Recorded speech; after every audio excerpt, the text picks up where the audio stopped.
Oh, hello. Good evening, everyone. Hello. Good evening, Good evening, ma'am. madam. Right. Good Okay. evening, ma'am. Good Right. evening. Okay. Good. Today is our last day of educational psychology. But Yes. before I start, it's the written assignment that I want to actually check with you. You have received your written assignment. Am I right? Yes, madam. Yeah. There are 3 questions.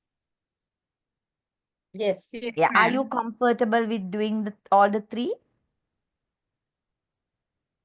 Yes, The madam. questions are Madam, we same, will ma'am. have What is it? The three questions are same same you questions. are getting Yeah, for the yeah, presentation. that's the same thing for the PowerPoint is given here also, with the word count and all that. So you can easily do this. Right. Now I want to ask you, what did I do last time, Kela? Because sorry about it, I have forgotten by now what where I stopped. I started learning, I remember that. Then classical and operant conditioning was done. Yes. Then I did information processing theory.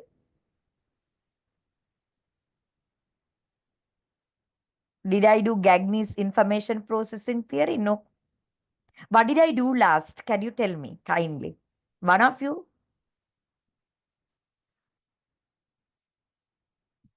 Nobody remembers what I did last time? We done the Edinburgh Forgotten Cave, the Ah, curve. ah. Yeah, and then we do the definition, not 4 knots, wool Yeah, fall. for that is for learning theory. Neither learning Yes, is the unit. It was what yeah. are the learning theories done? Then we done behavior theory, one Paulo B.F. Skinner's, Okay. and then operant conditions we jumped, and Mm. then yeah, those are the things. That's all. Yeah. All right, okay. Then there are other learning theory, but anyway, today is our last day, okay? So there are several other learning theories also. I will just introduce 2 of them, right? Otherwise, it's not adequate. Then, do you have a question on motivation? No. In the assignment? No. No, ma'am. Yeah. So with what I have already done, you can do the assignment. Am I right? Yes, ma'am. Yeah, so then no problem. But I do today. So up to operant conditioning, I have done. So I will give you a recap on what I have done. The unit 1 introduction, right? In that we discuss about what is psychology, the definition of psychology by APA, then the keywords in it. And then we look at branches of psychology. Then we looked at what is educational psychology, right?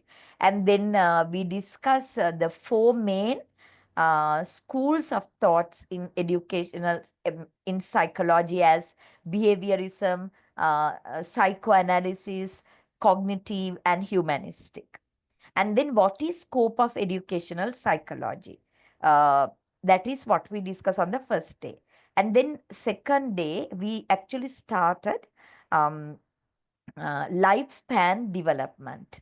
It's a lengthy unit in lifespan development. That is unit 2. We discussed what is lifespan development, a definition. Then we looked at factors affecting lifespan development. I will not get you to answer. I will quickly finish it because I have to save time, right? Factors affecting lifespan development, nature versus nurture. Then maturation versus learning. And then we looked at some learning aspects of development. Then we look at the cognitive development, physical development, socio-emotional development. Okay. And then we discuss theories of lifespan development. Piaget's cognitive development theory. Uh, then we discuss Sigmund Freud's psychosexual development, Erik Erikson's psychosocial development, Bronfenbrenner's ecological systems theory, and then Kohlberg's moral development theory. I discuss all these lifespan development theories. Then we actually started to discuss the third unit. The third unit is cognition. So cognition is our internal mental capacities, starting from sensations and perceptions, then attention, then memory, then forgetting, then problem solving, creativity, logical thinking, imagination. They are all our cognition, right? So we looked at the two initiative cognitive processes like sensation and perception. And then we looked at Gestalt laws of perception and its educational implications, right? Ara pintura pennala neda. Law of similarity, law of pregnance, law of continuity, law of proximity, like that. Then figure ground, like that. And then we looked at memory. To discuss memory, we looked at the stage model of memory, right? The sensory memory, short-term memory, and the long-term memory. And we discuss it referring to the capacity and the duration, okay? And then we looked at forgetting. So to discuss forgetting, we looked at uh, Ebbinger's curve and then Elizabeth Loftus' 4 reasons for forgetting. And then we actually finish our unit 3. Then it is unit 4. Unit 4 is learning. Under learning, we have discussed what is learning, Woolfolk's 4 knots, right?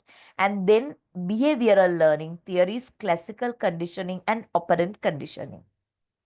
That is what we have covered so far. Am I right?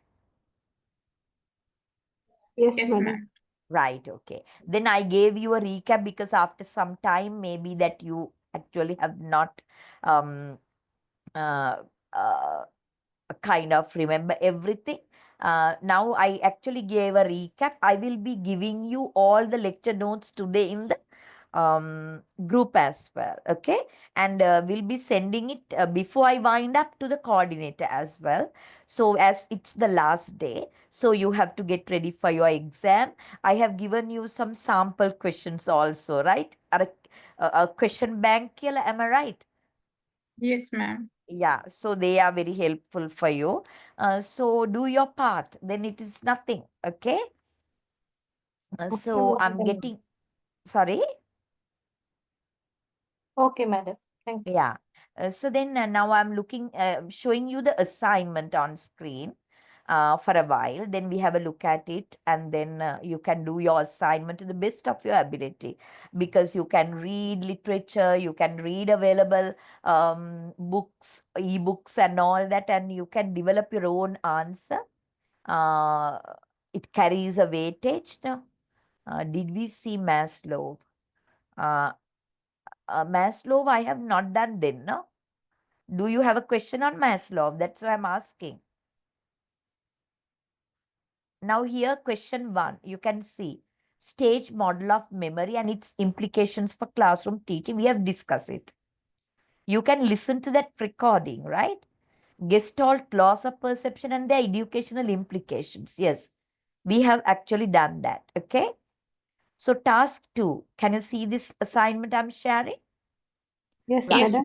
Define madam. learning and discuss its significance in psychology. Study the following scenario and provide your solution.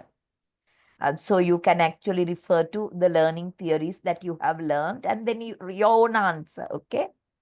And then third one is discuss how the teacher can apply the concepts related to Maslow's hierarchy of needs in classroom to motivate the students in the learning process. That's why I ask you.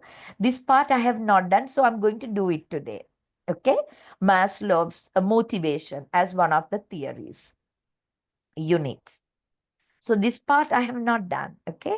That's why I ask a question whether you will be able to do all the 3 questions, Kela. Right. The Maslow, I will be discussing it today. Hello? Yes? Madam, I have Yeah. a doubt, madam. Should we give short notes for the A and B parts? Short notes mean Should we do the both parts in the same question? Question 1, A and B? still the question is not clear to me. Can you actually ask it again? Can you repeat your question? In the question one, there are Yeah, two parts yeah, as A yeah, and B. Should yeah, we write short notes for the both? The yeah. Because it doesn't say no either this or that කියලා. okay, madam. අනේ madam, can we choose one කියලා අහලා තියෙනවා. ඒකේ තියලා තියෙන answer all the questions කියලා නැද්ද? It's Yes. there, madam. Oh, see, the assignment consists of 3 tasks. Complete all the tasks like 3 and all in capital. Okay. එතකොට write short notes කිව්වම either A or B කියලා නෑ. And you can see the breakdown of marks, breakdown of work count. Can you see? Yes, madam. So you have to pay attention to detail. You all are undergraduates, so you all have to develop your ability to pay attention to detail and all that. තේරුණා නේද? ඇහුවට කමක් Yes, නෑ, ma'am. but I'm telling you, you have to study the assignment first. Okay, now It was going 250 through, madam. words That's why each. we asked. Yeah, it's okay, no problem, dear. Okay, you can ask questions, no problem. Right. Okay. Now, Madam, yes. sorry to trouble you. I have a Yeah. small question. Now you told us to do the PPT also. What about that? That is actually now the campus has decided not to get you to do PowerPoint presentations, but to do an written assignment. Campus told me that you have been informed about it. No, they didn't tell. Yeah, that is, you don't have to do the PowerPoint, right? And you have to do your written assignment. Because earlier they asked to upload as soon as possible the PowerPoint as Yeah, well. madam. Yes, they said like that. So they Now, give of the course, deadline and they are now force us to- they have made a decision not to actually hold, not to do PowerPoint, but a written assignment for this. Okay. Okay, Well, madam. that It means is no no need to problem. send that. No, madam. No. It's Anyway, the we written have already assignment. uploaded, madam. Then forget about it. Okay. Okay, thank you. But that Okay. knowledge is helpful for you to do the written Yes, assignment. No? yes, madam. Yes, Yeah, madam. because of that, don't worry about all these little things happen. Okay. Maybe I was Okay. not available that day. No. Yeah, they Yes, say they madam. asked us to upload the PPT, Uh, but they said we are not no need to present.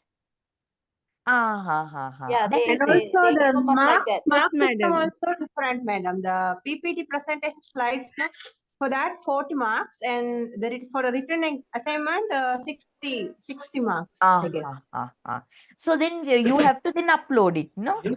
So because they Yes, are going madam. to give you the PowerPoint, yeah. Then we'll look at now it is 7:45 till 8:15. I will do some learning, right? And I stop learning there, and then I get you to look at motivation. That is what I'm going to do today. Yeah? Excuse me, ma'am. Yeah? Ma'am, I recently joined with this program. Actually, this is my first live lecture of psychology. So, Oh. ma'am, I want to know when can I submit my assignment and presentation? Is there any date for that? That, of course, is not my actually, because I'm only visiting your campus, right? So they are actually to be discussed with your coordinator. You get Sure, me? ma'am. Yeah, all Yeah. these things should be actually discussed with the coordinator. Uh, So you're supposed to listen to all the recordings, right? yes, ma'am. Yeah. Okay, Yes. now we are Ma'am, excuse me, ma'am. yeah. Ma'am, kindly tell me that actually I already prepared the PPT for the Maslow's hierarchy of needs because I heard before we have to prepare PPT. Then I already prepared it. Can I upload it, please? Because the campus told us to upload PPT, not to do presentation, live presentation. We can upload PPT. They said like that, ma'am. So you have to do what they have asked you to do. Okay? Okay, but the assignment task 3 Uh, it's not mentioned. PPT was a written assignment. That's why I asked. I already prepared that as PPT. That's why I asked. Can no, I a upload or PPT is not? a separate thing, right? If they It's ask you to separate upload that, assignment. it's separate. Now it is actually a written assignment from me, because it's the campus wanted me to, because I was not available that day, Nadia. It was a holiday and I had some other commitment. So then maybe that it can't be postponed to March, right? So we have to take one whole day. So because of that, it's converted to a written assignment by them. So now it's a written assignment. I don't know about this uploading the PowerPoint and all. Okay, then ma'am, these all 3 tasks are written assignment, right? Yeah, Okay, okay, ma'am. right now. Okay, okay. Now I'm sharing this document with you. Now it's sent to you black and white, okay? Do as I have actually instructed there, okay? Maybe that they have sent you a link also to upload the written assignment, okay? Now we are still in learning, unit 4, right? Anything? Right. We're still in learning unit 4. We have, when it comes to learning unit 4, we have discussed a definition by Wolffolk by looking at what learning is not about, the 4 nots. And then behavioral learning theories, classical conditioning and operant conditioning. Now I get you to look at Vygotsky's socio-cultural theory of learning and Bandura's social learning theory as 2 other learning theories, right? Gagne's information processing theory I'm not going to do because of the time factor, because I have to do Maslow as well with you. So Vygotsky is the psychologist. He proposes this socio-cultural theory of learning, and we are going to look at what it means. And then Bandura, Albert Bandura is another psychologist, educationist who's proposed social learning theory as the learning theory. So these theories we will discuss today. Is it clear to you? Yes, ma'am. Yes, madam. So now Vygotsky. So you can see the Vygotsky's picture here, right? In 1970s, right? Socio-cultural theory of learning. Now you can look at this picture. There are 3 pictures here in this. Now there is a Catholic family. At meal time, they pray together, right? It's a practice of the family. And you can see the parents from parents, right? Socio-culture, right? Society and culture. So family is the basic unit of our society, right? Family is the representation of a culture. So you can see the 2 children learning it from the family. And then you can see the music family. Father playing the guitar and the mother is dancing and the boy is also getting into music. And then you can see a farmer family, right? It's a farming. They are farming. So you can see the child is also helps the parents, and he learns a lot about farming and have an interest or develop an interest in farming in him. So this is actually the basics of Vygotsky's sociocultural theory. Now learning is not only knowledge, but also skills and attitudes, right? Learning is not only knowledge, but skills and attitudes. Learning is not only in the classroom, outside the classroom. Learning is not always intentional, unintentionally also that you are learning. Here you can see. That is why that definition actually sounds a lot, means a lot here, right? So now you think of yourself, what a lot that you have learned, right? From your society, from your neighborhood, from your culture that you're born into, and from your family. Lots of things. Somebody born into a vegetarian family, that child actually grow up as a vegetarian, right? That attitude is learned, right, from the family. So those practices and behaviors are learned from the family. So according to Vygotsky, it's true, our internal mental capacities have a role to play. Our reaction to our environment have a role, but a greater degree of learning, to a certain degree, that there is learning taking place, largely influenced by the surrounding culture. So our learning, our cognitive development is largely influenced by our culture, our society, our family, and all that. Okay. So believing in that, we can discuss Vygotsky's socio-cultural theory of learning by referring to these two. These two are MKO and SPD, ZPD, MKO and ZPD. What is MKO? More knowledgeable other. MKO stands for, it's an acronym, more knowledgeable other, right? MKO stands for more knowledgeable other. ZPD stands for zone of proximal development. So how can you actually explain this further? Now here, you look at this green circle. This is what the child can do on its own. This much only that the child can do on its own. But if you pair up the child with the more knowledgeable other, MKO, more knowledgeable other can be your teacher, your colleagues, your neighbor, it may be a younger person. Now, for example, for me, when it comes to IT, maybe I actually learn from my daughter, right? I learn from a very young student in the class. So they are the more knowledgeable other when it comes to IT matters for me. So when you actually put somebody with the more knowledgeable other, they can actually do more than what they can do on their own. If this green circle is what they can do on their own, once you put them into the more knowledgeable other, group work, pair work in the classroom, they can do this much. They can do this much more than what they can do on their own. So why they learn from each other? So if it is so in your classrooms, why don't you actually get them to work with others, the more knowledgeable others, MKOs? So they can learn more than what they can do on their own. That is actually the basic principle in this Vygotsky's sociocultural theory. We call that putting them with the MKO and all that is scaffolding. Scaffolding, like a step-by-step guidance is given. Step-by-step guidance is given. Now here you get this, the second picture. What is known, what is not known.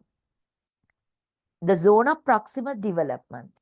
Skills too difficult for a child to master on his or her own, but that can be done with guidance and encouragement from a knowledgeable person. That is learning, okay, according to Vygotsky's socio-cultural theory. So most of the child's cognitive skills evolve from social interactions with parents, teachers, and other more competent associates. So this is the culture that you have to create in the classroom. Teacher is not only the teacher, even they can, if you can put them into work, put them into groups and pairs and get them to work with each other, it is an opportunity for them to actually work with the more knowledgeable other and then learn more. That is the idea. So MKO stands for more knowledgeable other. ZPD stands for zone of proximal development. So what do they mean? I have actually the definitions here. Right. Here, guidance from a knowledgeable person, MKO. What is known, what is not known, or new skill. And then scaffolding by giving them step-by-step guidance. And what the gap between what they can do on their own and what they can do with the more knowledgeable other. That is actually zone of proximal development. Okay. Now here I have explained it here. Can I get one of you to read zone of proximal development, how it is explained there? The zone of proximal development refers to the difference between what a learner can do without help and what he or she can achieve with guidance and encouragement from a skilled partner. Then go to the next one also. Then the more knowledgeable other. The more knowledgeable other is somewhat self-explanatory. It refers to someone who has a better understanding or a higher ability level than the learner. with respect to a particular task, process, or concept. Right. Social Then social interaction. interaction, according to Vygotsky, what's the name of it? Vygotsky. Vygotsky. Much important learning by the child occurs through social interaction with a skillful tutor. The tutor may model behaviors and or provide verbal instructions for the child. Vygotsky refers to this as a cooperative or collaborative dialogue. Scaffolding, no? Other topic? Yeah. Then it consists of the activities provided by the educator or more competent peer to support the student as he or she is led through the zone of proximal development. Right. So I actually explained these things. So if you can actually think in terms of these key ideas, so you can actually write a 5-mark short note on Vygotsky's socio-cultural theory of learning. Okay, we actually learn a lot in our culture, in our society, by the interaction with the people, family, neighbors, colleagues, and all that. So you have to create the same environment in the classroom. You have to pair up and group the learner with the more knowledgeable other, and then they can actually explore the zone of proximal development, that what they can do on their own, and what they can do with the guidance and encouragement of the skilled MKO. So, and then social interaction actually is very important in learning, and step-by-step guidance provided by the educator or giving them the opportunity to learn with the more competent peer or the knowledgeable other, they can actually reach zone of proximal development. They can maximize their learning. That's the idea. Okay, so with that, I can actually stop it. The discussion, it's only a 5-mark question that I can set because it's very little discussed. Okay, thinking of actually the time factor only, that I actually, but that is enough for you. So implication for you is always, if you get them to work on their own, they learn little.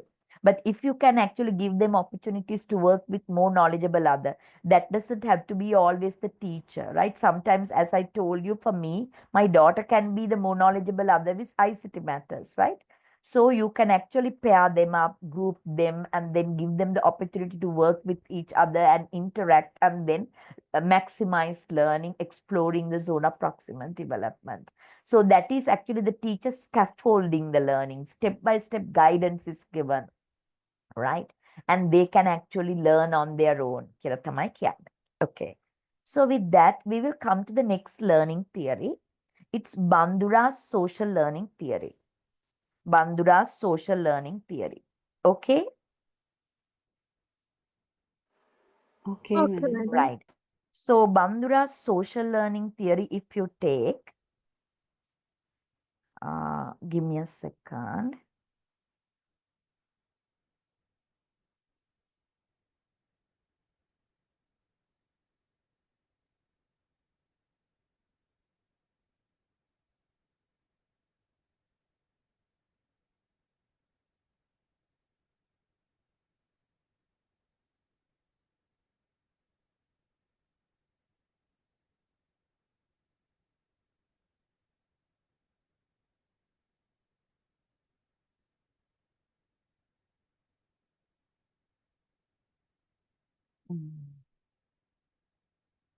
Okay. Right. Now we look at this. Bandura's social learning theory, if you look at, according to Bandura, right, he also emphasizes that importance of observation and modeling the behaviors, right? That is also a social learning theory. That means our learning actually occurs within the social context, right? It is also a social learning theory. So Bandura also focuses on or emphasizes on the society as a kind of a place for learning. So society, the main unit in the society is your family, right? Then the school, then the church, then the neighborhood, then the community. Everything is the units of our society. So in our society, we actually engage in observations, right?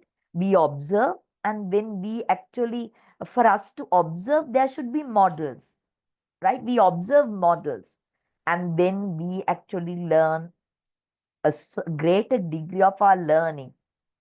It happens through observation, imitation, and modeling. So Albert Bandura is talking about this observational learning. Albert Bandura is talking about observational learning. So in our society, we have models. We observe them, and then we imitate and learn. Do you think that there is a kind of a considerable amount of learning like that? According to psychology, yes. A greater amount of learning can be accommodated to this observational learning, right? So look at this. To talk about Bandura's observational learning, we can talk about a kind of an experiment done. It has different versions, but that experiment Bandura did was termed as Bobo doll experiment. Bobo doll experiment. Now, what is this Bobo doll experiment? It's actually done as an experimental study. In that experimental study, let me give you the story, the Bobo doll experiment. In that experimental study, young learners were taken and they were put into two groups. One is the experimental group, the other one is the control group. So the control group was not actually given anything, they are under control, and the experimental group was shown some videos, right? Maybe cartoons or something, because they're young learners. But in those videos that they could see violence. They could see violence, right? And the other group, the control group, they did not, they were not shown the videos which has violence, okay? Now they were shown these videos with violence, maybe cartoons for some time, maybe 3 months. Then after that, both the groups were, not only the experimental group, even the control group, both the groups were given Bobo dolls, right? Now what was the reaction? And those who did not see any violence or any videos, right? They started playing with the Bobo dolls. Lullabying, actually carrying them and kissing them and hugging them and all that, okay? But those who actually were in the experimental group, those who actually saw violence on the videos that they watched, they immediately started actually breaking them into pieces, hitting it, throwing it away, and all that. So then this is repeatedly done longitudinally and cross-sectionally. Same group over and over, and different groups at the same time. Same group over a period of time. And he confirmed that when you actually observe something, you learn it. There's a greater degree of greater chance of actually observing it, right? Learning it. So this is how a certain amount of learning, considerable amount of learning in us has happened that way. We observe the society, right? And this observation actually leads to learning. He terms it at observational learning, right? So for you to observe, there should be models. There should be model. So if you believe that, right, as a teacher, if you believe that through observation that we can learn, a greater degree of learning happens and accommodated to observational learning. We observe and learn, because we learn not only knowledge, we learn skills and attitudes as well, right? So if we can observe and learn, you can actually bring this concept to your classrooms. So you have to know that your students learn through observation. So according to Bandura, right? According to Bandura, in the classroom, if you want to promote observational learning, you can create, as the teacher, you can create 3 types of models for them to observe and learn, for them to engage in observational learning. So you can actually you can have 3 types of models, because for them to observe and imitate, there should be a model, right? According to Albert Bandura's social learning theory, we can actually have 3 types of models available for them. You can take conscious efforts for that, okay? And of course, as teachers, we do so, right? First one is the live model. Second one is the verbal instructional model. The third is the symbolic model. Live model, verbal instructional model, and symbolic model. Let's see what they are in Bandura's observational learning theory. Live model, an actual individual demonstrating or acting out a behavior. It's like this. Now, you are the teacher. Teacher is very punctual. Teacher is very regular in attendance. Teacher never gets late. Teacher never gets absent. You are a live model. Your students, right, observe your behavior and they will imitate the same behavior. They will also not get actually absent often. They will not come late to the class because teacher has set an example there. You are a live model. And sometimes, in schools, like even in universities, it happens. The best student is invited from the senior batch, right, to talk about their experiences like that. Now, for example, grade 5 scholarship. Now, in the school, now is the first in the list. So, for the next grade 5 class, that you can invite him and ask him to talk about his achievements and all that. This is a live model you're presenting for them to actually as a role model. It's a live model and they will actually observe that behavior and they will learn from it. Second is the verbal instructional model. Now, at the same time, that is the best, that is the most important part. We are still in live model. And as teachers, that in your class that there are some good behaviors, right? There are some good behaviors. So you can actually make them the live models for the others to actually observe and learn, to engage in observational learning. How can you do that? You can always actually praise, always talk about something good, giving them the due kind of recognition and all that. So other students will definitely pay attention. And then they also want to actually imitate him and engage in observational learning. That is how the teacher can create live models in the classroom for your learners to actually engage in observational learning. Any questions before I go to the next 2 models? No questions, madam. No questions. Good. Then, a second.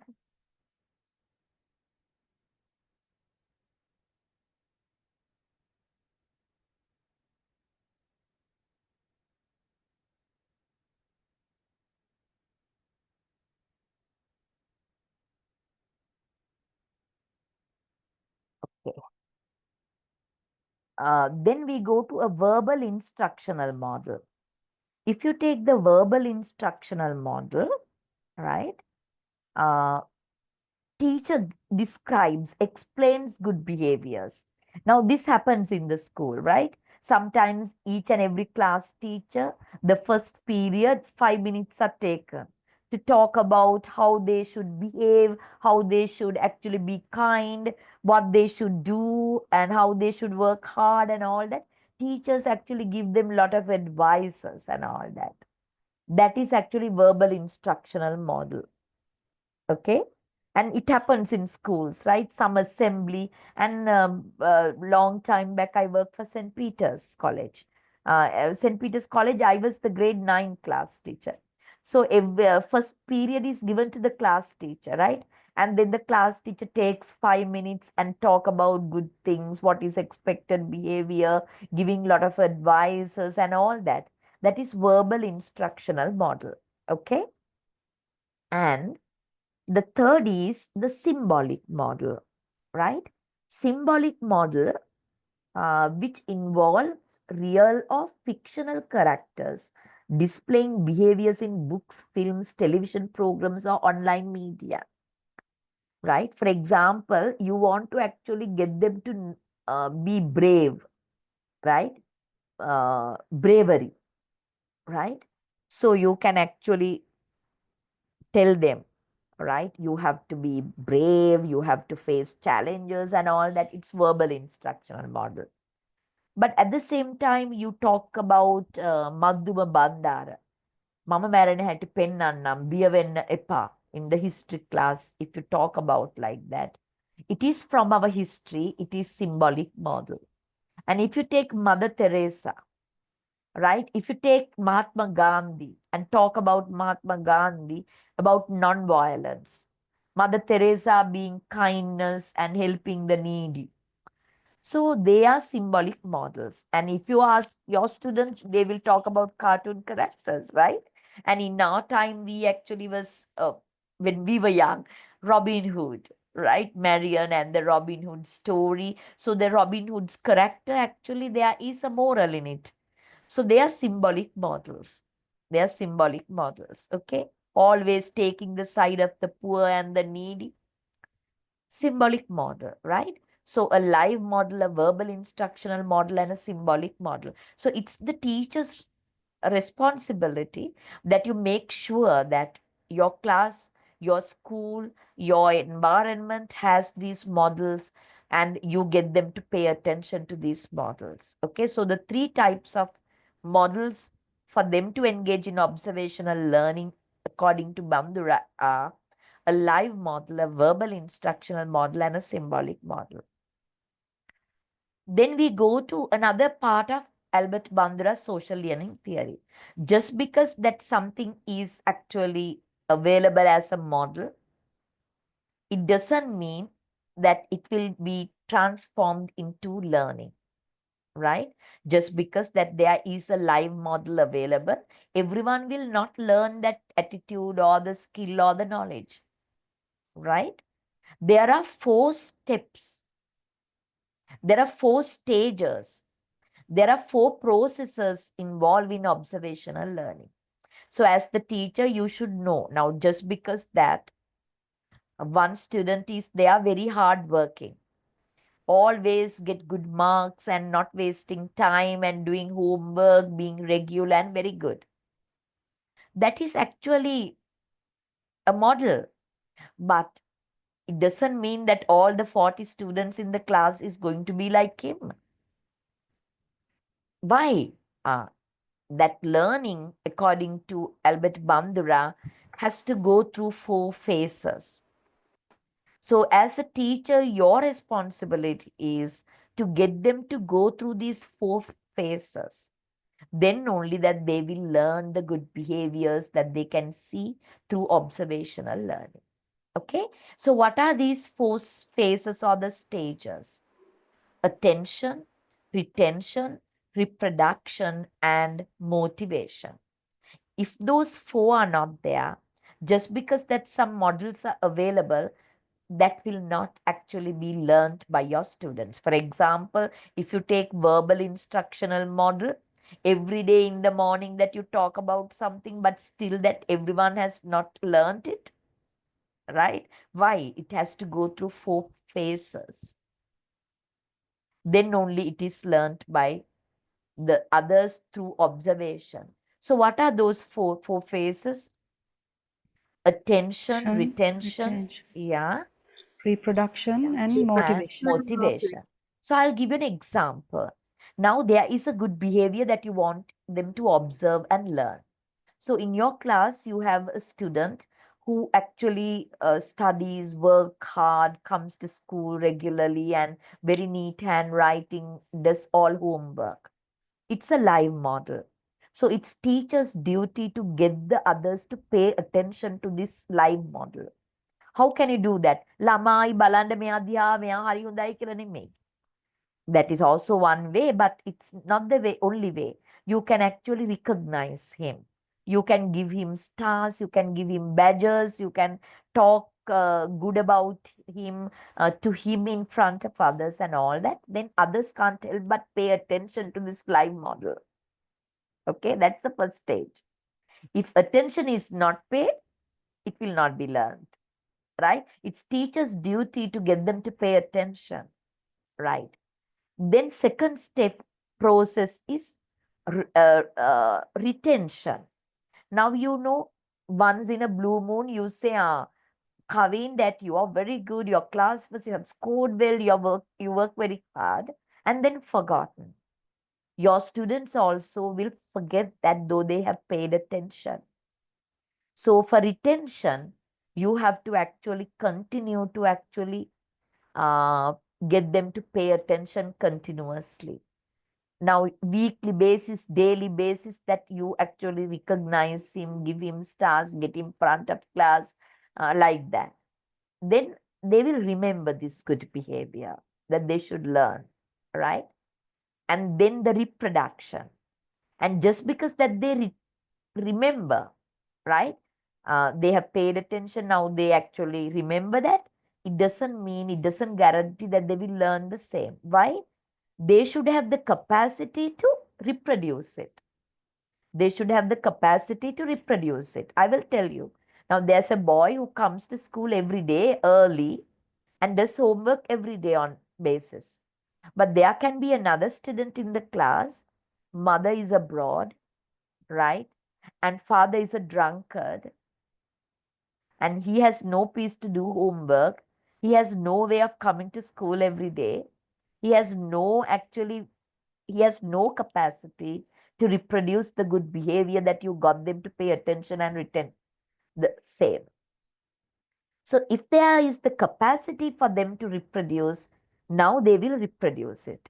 And it doesn't mean that everyone will reproduce it, because everyone will not have the capacity, right? And if they have the capacity, it's the reproduction process. Still, there's no guarantee that they have learned it, because learning is a relatively permanent change. Maybe they will reproduce it once and then forgotten. It's not learning. Learning is relatively a permanent change in behavior. So then the last phase is motivation. If they have the motivation, if they have that kind of liking and interest, they will continue to actually reproduce the behavior, the learned behavior. But if they lack motivation, what will happen? It will be once or twice reproduced and then forgotten. It's not learned. It's not a relatively permanent change, right? Most of the time, they lack motivation. So ultimately, it's teachers' duty to motivate them. That is our next topic for the day. Motivation is the role of a big role of teacher. Work allowed teacher with how are the students? Are they good in your subject? You tend to think, ayo, they lack interest, they are not motivated, I can't teach them. 90% of teachers have that complaint. But motivating your student is a professional teacher's job, right? So motivation also, you can actually get them motivated to continue to reproduce the learned behavior. Then only that you can say that they have learned something through observational learning. Is it understood? It's not understood. Please give a feedback.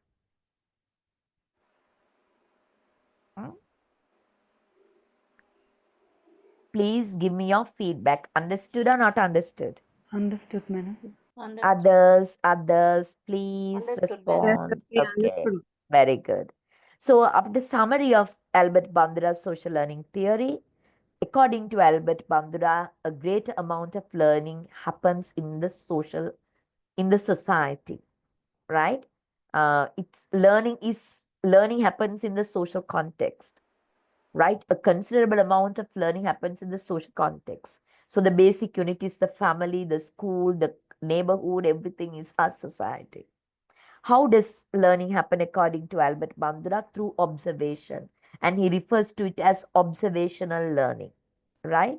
So to engage in observational learning, you can have 3 different types of models. They are the live, verbal, instructional, and then symbolic. So if you really want your students to learn, uh, engage in learning, or not only through observation, but Observational learning is also part of learning. So if you want to actually facilitate observational learning, make sure that you have these live models, verbal, instructional, and symbolic models available for them to actually observe and learn, observe, imitate, and learn. And remember that there are four processes involved in uh, social learning theory of Bandura. It's attention, retention, reproduction, and motivation. If they don't go through all the four phases, you can't say that there is learning, because learning is a relatively permanent change. Maybe they reproduce it only once because they lack motivation, they don't want it to, right? Then it's not learning, right? Okay. That even if they don't have the capacity, that's no learning that happens then. Okay, hope that it's clear.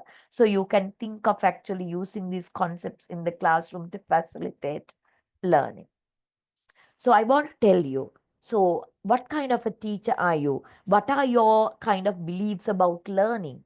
You don't have to say I'm 100% classical, I'm 100% operant, I'm 100% Vygotsky, I'm 100% Bandura, and there are other learning theories which I did not do.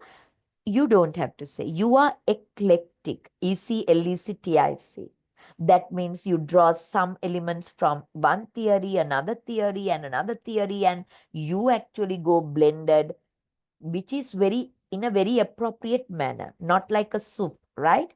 You have to know this is appropriate. So you can draw that element and combine it with other elements and then conduct your teaching for the students to learn.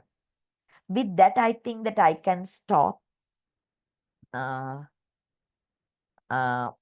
actually can stop the discussion on learning as well, because we have to now get into motivation as one of the topics or unit, because you have a question, right? You have a question, right? So then let me open my PowerPoint here.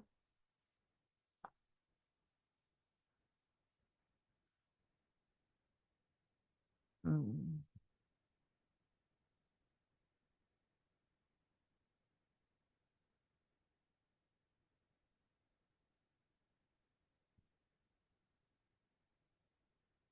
Motivation, right? Okay,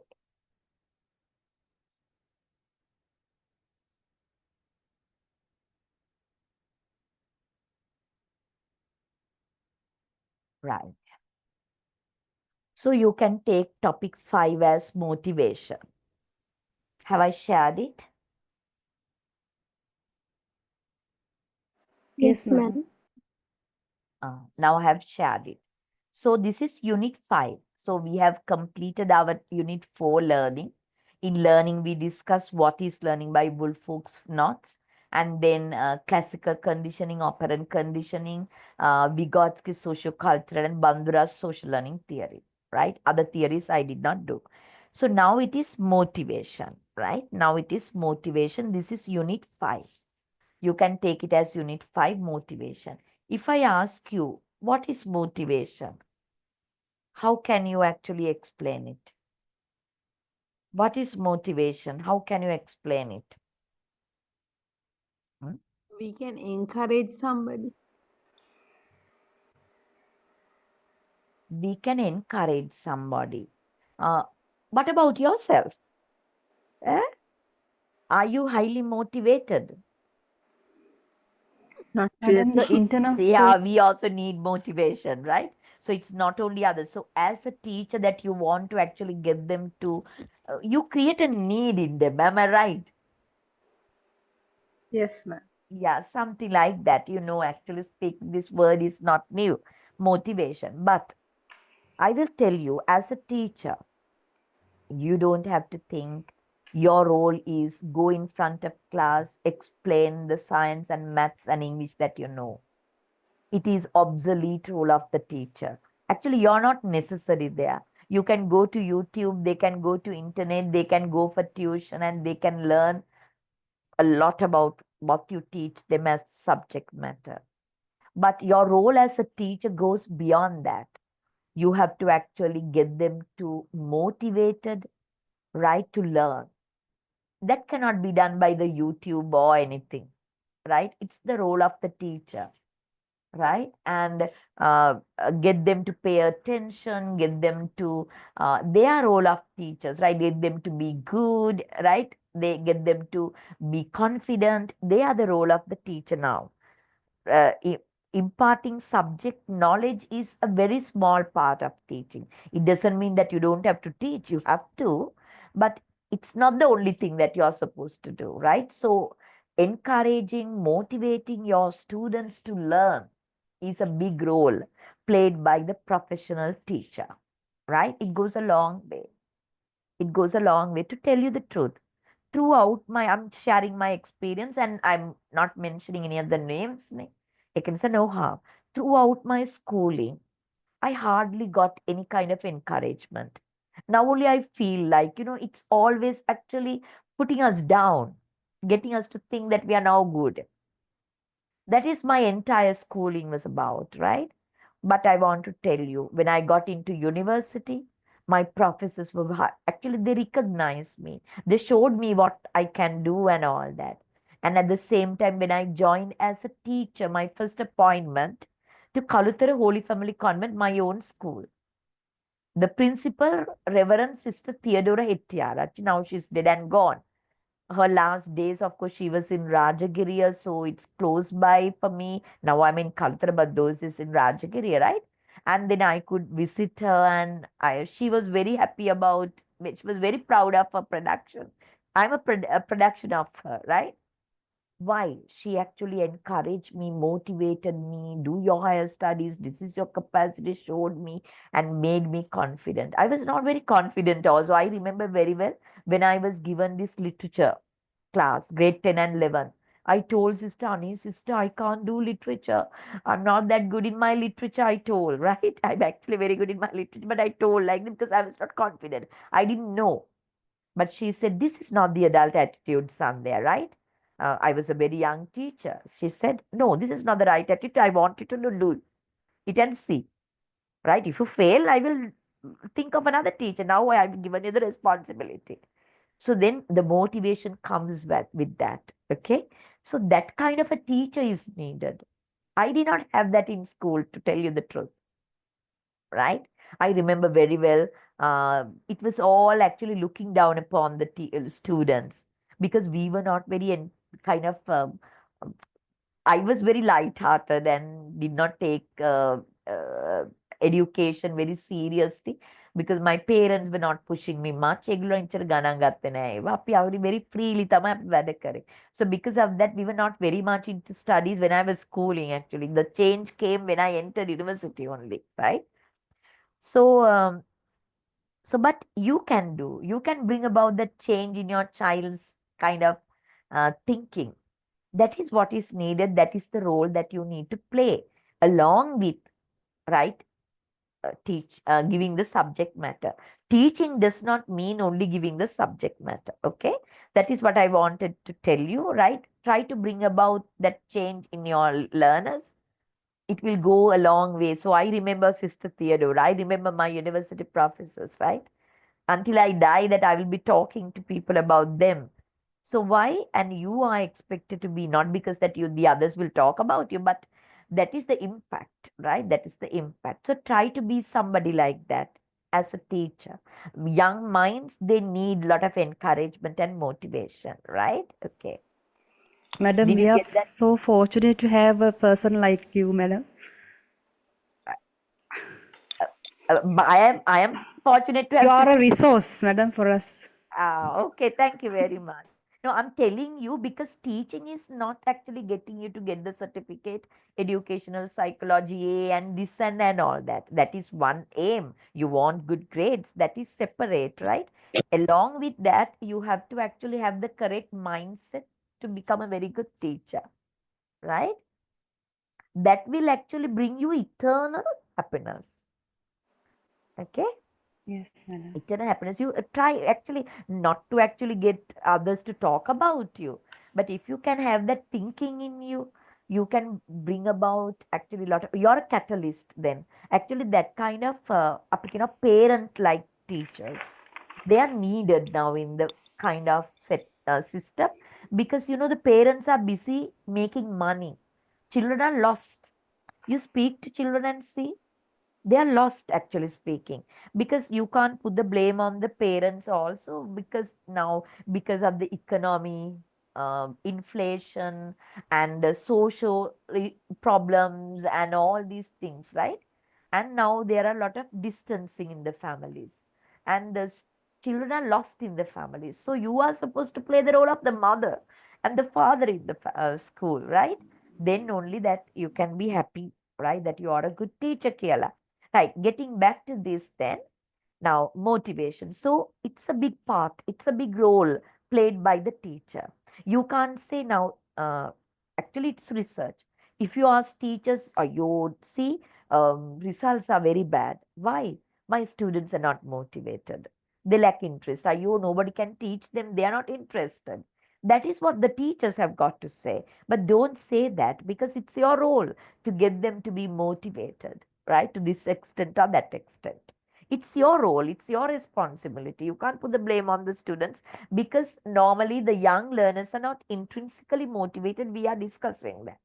Okay, you have to motivate them to learn. Okay, right. How can you motivate? There are beautiful theories. I'm not going to discuss everything, right? There are beautiful theories about how to motivate young learners.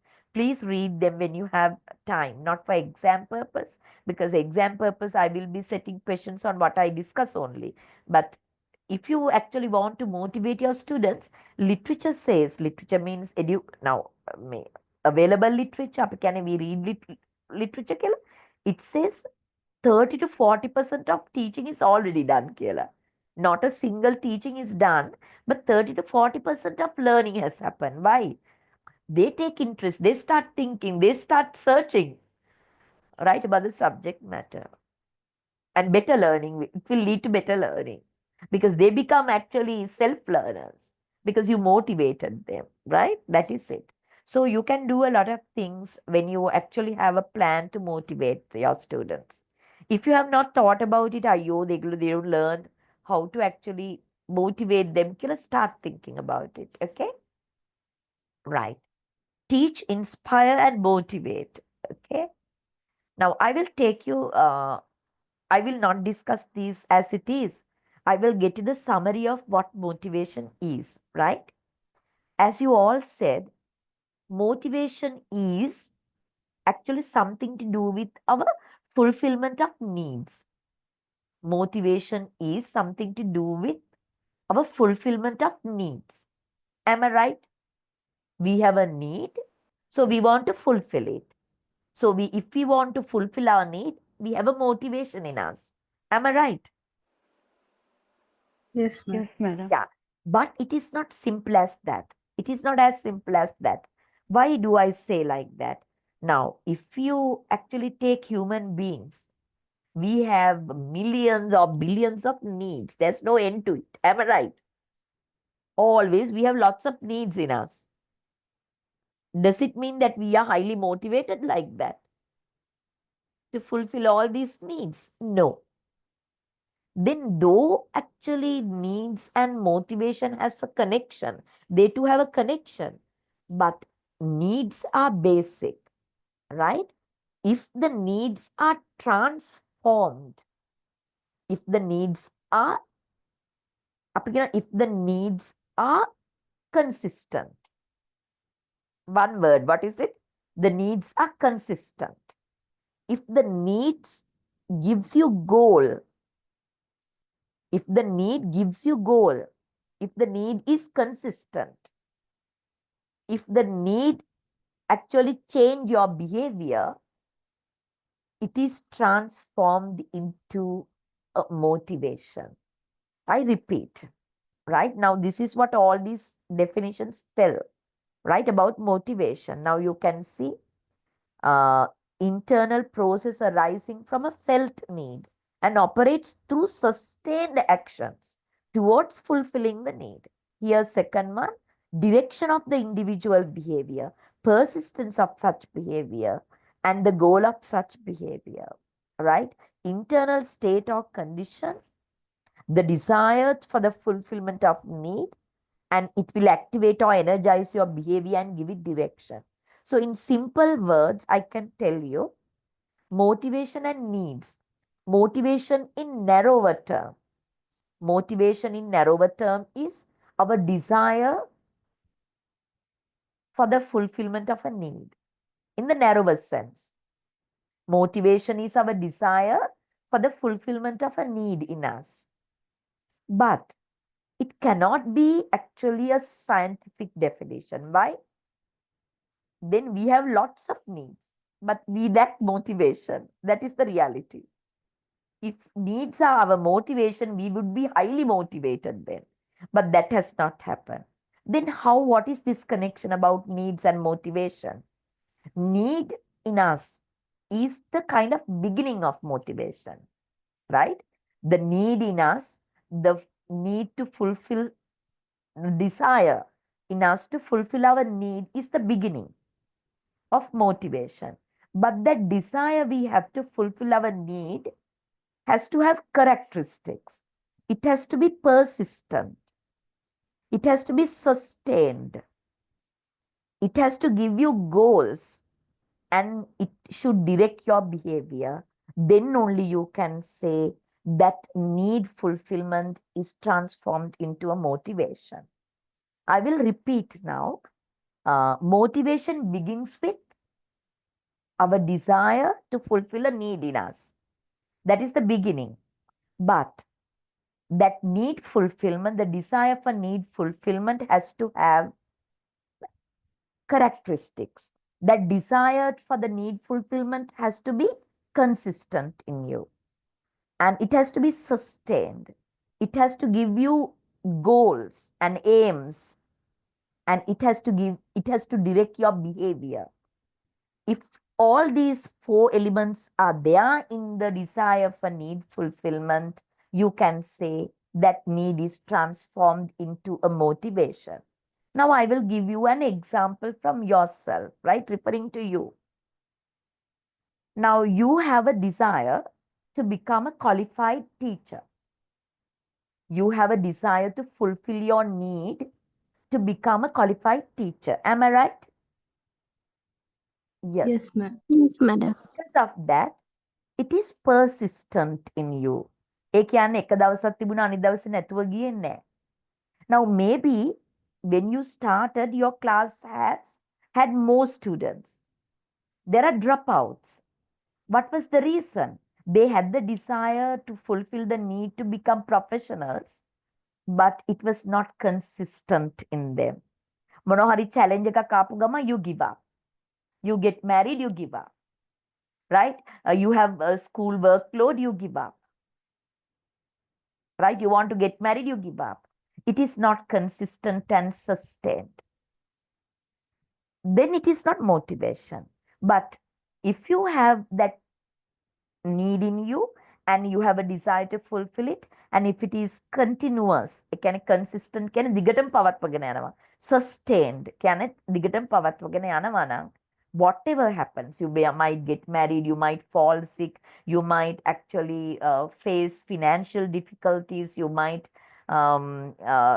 face other commitments are there, challenges are there, but you will not stop. That is your need to, your desire to fulfill the need is consistent and sustained.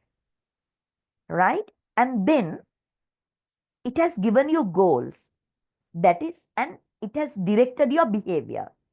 Now the need has given you a goal. One fine day, I want to become a kind of a graduate teacher. And once I'm graduated, I want to do my master's. I want to go for my PhD. Like that, the need, the desire to fulfill that need has given you goals. And these goals that you have got has given you directed behavior. Why? I want to do my first degree. You were not just waiting. You searched what are the places available, what is the best option I have, so what is convenient for me. So accordingly that you chose this place, and then now semester wise you're getting ready for your exams. It has actually directed your behavior as well. So the need in you, the desire you have to fulfill that need to become a professional. It has given you actually, it is persistent, it is sustained, it is goal directed. Your behavior is it has goals, and your behavior it gives you directions to your behavior. Then of course it is transformed to motivation. You get that? Yes, ma'am. Are 4 words මතක තියාගන්න, right? Now I tell you one more example. I can't help but telling you. Now, very recently only we came back to Kaluthara for temporarily for 2 years with my daughter's maternity leave, right? But before that, we actually were in Kaluthara, and then for 14 years we were in Colombo, that is in Rajagiri apartments. And then sometimes me and my daughter and with the other family members that we go to Diyathaviyan, right? So we lived in a apartment there. But when I go to Diyathaviyan, that I see beautiful flowers and all that, they have these flowers to sell. So I buy. So I have a desire, that need to have some flowers. We have a small veranda and all that to keep some flowers. But I'm very busy now. So for a week's time, I actually tend to look after it. Then actually I forget to actually water the plants and all that, and they wither and they die. So the next time also when I go there, my family shouts at me, but still I buy. I have the desire, but it's not consistent, it's not persistent, it's not sustained, it's neither. And it has not given me any goals or to have a beautiful garden or whatever. It has not directed my behavior. Now every day before going to bed, I need to actually look after the plants and all that. No, nothing has happened. So that is not motivation. I have the desire, but it's not transformed into a motivation. But you are the best example, right? For motivation, need is transformed to a motivation. Got it? Yeah. Yes, madam. Yeah. Now I quickly, in 5 minutes, I discuss another important aspect of motivation. The 2 main types of motivation. There are other types also, but I actually consider only 2 main types of motivation. What are the 2 main types? It's very important for the teacher to know, because, yeah, I will tell you why. There are 2 main types of motivation. The 2 main types are extrinsic motivation and intrinsic motivation, right? 2 main types of motivation are extrinsic motivation and intrinsic motivation.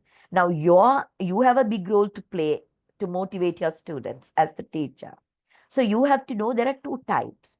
You can motivate them in 2 main different ways, extrinsically or intrinsically. What does it mean? Now, extrinsic motivation is you get them to be motivated to do something for the external factors, not within the learner, right? It's external to the learner. For external factors, you get the learner to be motivated. For example, if you tell them, you will get red marks, red stars for the homework done. So that is an external factor, right? For the red stars only, that they are doing homework, but they are doing homework. So you can use extrinsic motivation for external factors, that you can get them to actually, you can get them motivated to do something in your class. So as teachers, that you do so, right? You're supposed to do as well. Now, for example, certificates to become class first, right? Recognition. Teacher says good, good, good. That is extrinsic motivation. Young learners, they like when the teacher says good, right? For that, they are motivated. It's all extrinsic factors, right? Then recognition, certificates, red stars, praise, all these are actually extrinsic. Medals, all these are extrinsic. But we use this extrinsic motivation to motivate our students in the classroom, right? And then what is intrinsic motivation? The learner is motivated intrinsically That means the motivation is within the learner. It gives the learner satisfaction. It gives the learner happiness, right? That is what the learner wants to do. Intrinsic motivation. It is very rare when it comes to learning. In the young learners, there are adults, of course, they are intrinsically motivated. To tell you the truth, if I reflect on me, all throughout my schooling, I was not intrinsically motivated to learn. Not at all. Even not extrinsically motivated, right? But that intrinsic motivation actually came to me. I badly wanted, it's my happiness, it became my satisfaction. Learning became my satisfaction. I was very happy when I actually have to learn something new. That is actually as an adult learner. Only that I got that. But there are young learners, they are intrinsically motivated, okay? Not only to learn the subject matter, no, they learn not only subject matter, skills and attitudes as well, no, right? So if they do something because that they like doing it, it is intrinsic motivation, right? So, do you have a role to play in intrinsic motivation? Extrinsic motivation? Yes, 100% yes. Teacher has to have a plan. So, if you read 5 books, I will give you a ribbon. If you do homework, you are entitled for a star. If you do something good, I praise you in front of class. Right? If you get good marks, you are the class first and you get the certificate. If your behavior is good, I will appoint you as the uh, class monitor. Like that, they're extrinsic. Okay, it's very good. The teacher has a big role to play. Do you think that the teacher has a role to play in intrinsic motivation? I want you to comment.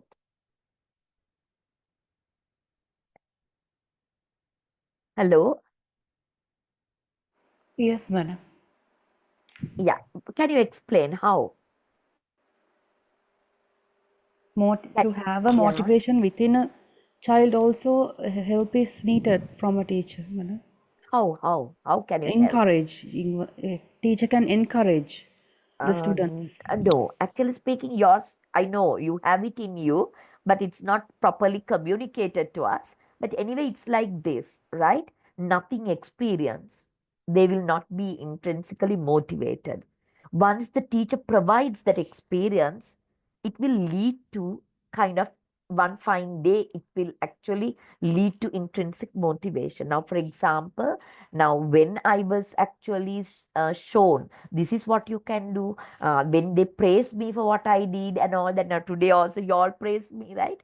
And it will actually one fine day create an intrinsic motivation in you. So my students like my teaching, my principal likes my teaching, they recognize me, so it is my pleasure, so I want to do it better and better. So that experience, extrinsic motivation, will one fine day leads to intrinsic motivation. Am I right? Yes. Yeah, that is what. And there's a criticism on the teachers now. What is the criticism on the teachers? Now, it is actually a sociologists have done this research, right? Sociologists have done this research that is not taking one country, by taking several countries, but I can't remember whether Sri Lanka has been taken. I think that it's not there, but they have done some research, sociologists. They wanted to actually, it's not education research. They wanted to research and see why the marriages fail. Now, divorce rate is very high, no commitments, neither no sacrifices, and they get married the next year, they get divorced. That is the truth. If not, even if they are in the marriage, they are actually very distant. So the sociologists wanted to actually research this and see why this happens and all that. It's a very big research, right? And then ultimately in their findings and in their recommendations, they have connected it to education. One of the recommendations, one of the findings, no, not the whole thing is on education, but education that we practice in schools, right, has a big kind of impact on kind of marriages as well. Why? Now everything is done because of an extrinsic motivation, because of a reward. You do homework, you get a red star, right? If I behave well, my teacher will praise me in front of class. So and even at home, it happens, right? Amma kina, if you do homework, you can watch TV, right? If you become class first, I will buy you a bicycle. Now they live in a world of rewards, right? So they are all throughout their lives, they are motivated extrinsically. They are made to do something for the external factor, the reward. And it has happened all throughout, starting from family to school and all that, and workplaces also. And then what happens when it comes to marriage? It's a marriage of convenience. We call it marriage of convenience, right? If you can cook me, if you can wash my clothes, if you can actually help me, if you can bring a dowry, then we can put up a house. What is absent in that is the very word of love. They never think in terms of love, but they think of other conveniences, and then they get married. Because of that, they are very short-lived. So in the recommendations, in their sociological research, they say school actually should change their practice. It doesn't mean that you can 100% stop extrinsic motivation. Then you can't actually get them to be motivated. So you can't help but use extrinsic motivation. But make sure that you actually get them to develop their attitudes towards intrinsic motivation as well. You have to make sure, don't stop at extrinsic motivation alone. It's a selfish society only for rewards. No rewards, nothing happens, right? But get them to actually experience the happiness and the satisfaction that they can get by doing things. Give you an example then. Now, suppose you get them to actually uh, do a lot of drama, music in the class, and you actually give them certificates. Um, Come to the choir, they don't come. Amma kiwa eppa kiyala after school, you can't stay after school. I have tuition, you can't stay. Right? Learn musical instruments, no time teacher every day. I have 2 tuition classes. So then you give them motivation extrinsically. You can play in the concert, you can actually do an item like that. You actually extrinsically motivated for them to learn the music instruments and then dance and all that. That is extrinsic motivation. And ultimately, you could do a fantastic concert by extrinsically motivating your students. But don't stop there. There's part of intrinsic motivation which will go a long way. So as teachers, that you can actually get them to go to a kind of an elder's home, do the same performance for them, then get them to experience the happiness that the elders have, right? And then they will actually start sympathizing with the elders. And then they can see we can do things for our inner happiness, inner satisfaction as well. So you have to make sure in the school system that you don't stop at extrinsic motivation, because you can't help but use them to motivate your students. So don't stop at that. Think of how to actually get them to be intrinsically motivated to do things. So one fine day, right, they will actually enjoy playing the same instrument, not because that they have to play in the concert or whatever, not because that all the others will actually admire him, but for his own peace, right? Nobody knows that he's playing the violin. He goes to the back of the yard and all this, he plays it alone and derives happiness. And actually it's the inner true happiness that he gets. That is what is lacking in us. As teachers, we need to pay attention to this part. Okay, Yes, madam. so actually, I will ask you, Onnang, give me an example of extrinsic motivation in the classroom. But this has a long way to go. And මේකට මම තව පොඩි එකක් add කරන්න. හරිද? there is a research done. It's about actually this extrinsic and intrinsic motivation. And they have actually taken two sets of students, right? Same class, they have put them into two groups. And they are art classes. They do drawing, right? And then one experimental group, that group is introduced a kind of a reward, maybe ribbons or whatever, I can't remember exactly.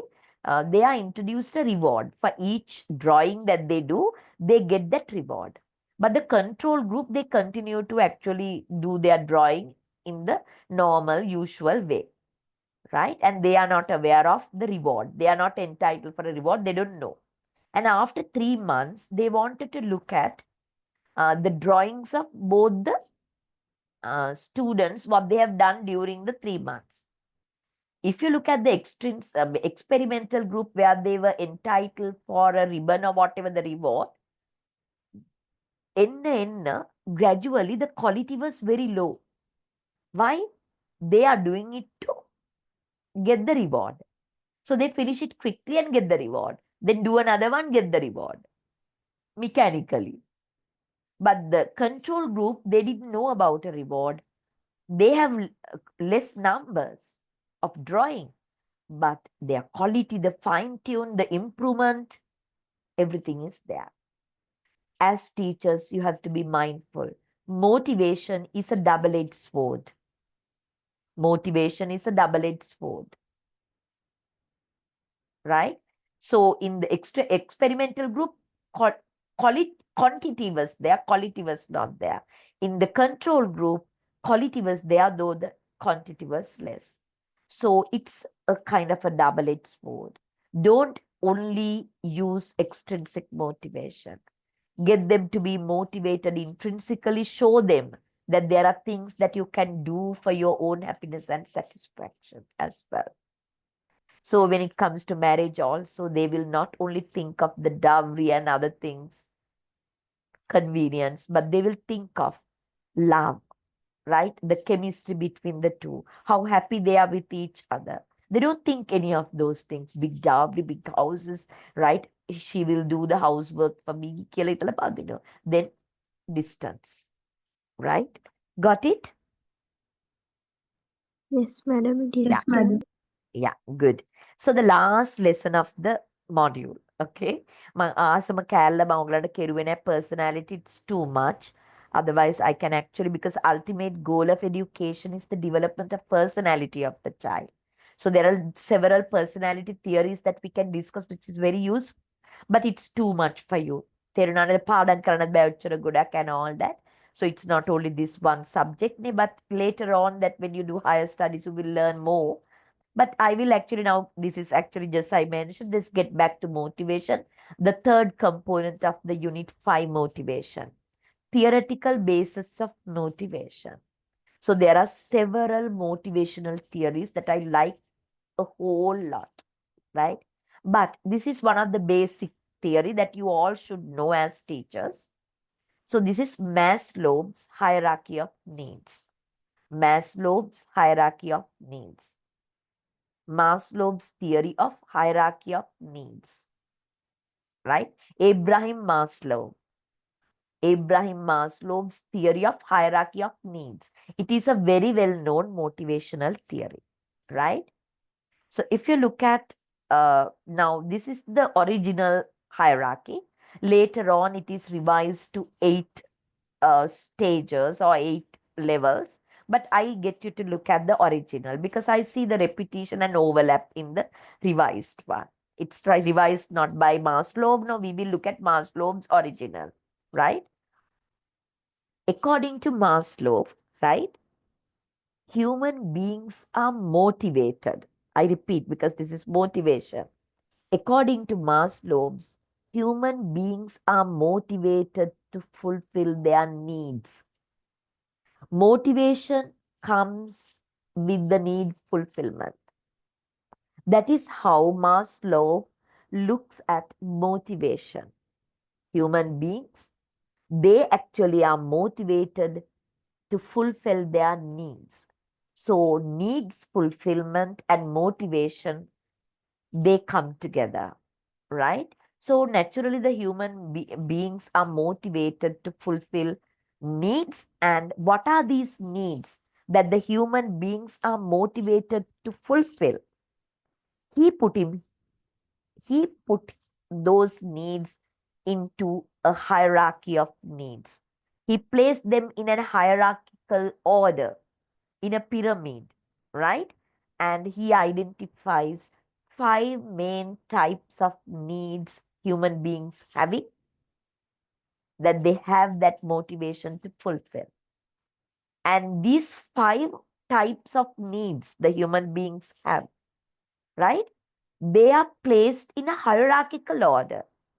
Hierarchical order means the most important needs are at the bottom of the hierarchy. The second most important needs are on top of the most important. And third important needs are placed on top of the second most important. Like that, it's placed in a hierarchical order by Maslow, right? So I repeat the same. According to Maslow's motivation theory, human beings are motivated in need fulfillment. And he identifies 5 types of needs to be fulfilled in human beings. And they are placed in a hierarchical order, the most important at the bottom. And then on top of it, the second most important, like that. So let's see what are these 5 types of needs that the human beings have according to Maslow. First, the first most important at the bottom of the pyramid is the physiological needs. What are physiological needs? We have hunger, we are thirsty, we want rest, we want sleep, right? They are all, we want actually leisure. They are all physiological needs. They are all bodily related needs. Food, water, warmth, rest. They are bodily related. They are physiological needs, right? And they are the most important basic needs in us, right?